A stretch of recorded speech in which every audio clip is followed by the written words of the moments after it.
Ketua Umum Partai Demokrasi Indonesia Perjuangan Megawati Soekarnoputri menilai penanganan kebakaran hutan dan lahan tidak sepenuhnya diserahkan kepada pemerintah.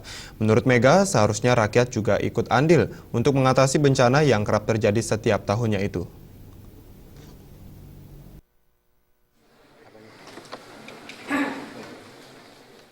Ketua Umum Partai Demokrasi Indonesia Perjuangan PDIP Megawati Soekarnoputri angkat bicara terkait kebakaran hutan dan lahan yang semakin memburuk.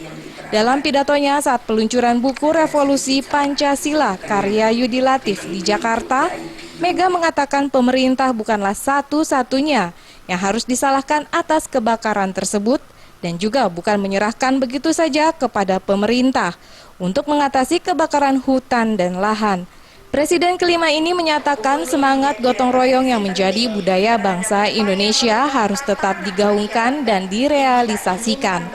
Oleh karena itu, menurut Mega, rakyat juga memiliki andil untuk mengatasi kebakaran hutan dan lahan.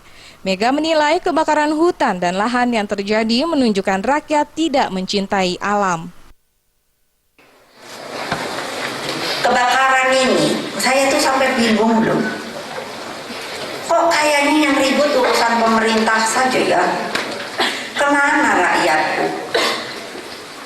Dulu ada gotong royong, itu yang Bung Karno bilang, Pancasila kalau tidak senang menyebut limanya, diperas jadi 3. Namanya Trisila, diperas lagi. Kalau memangnya tidak mau nyebut 3, saya nggak mau nyebut yang 3 itu, mesti PR anak-anak muda.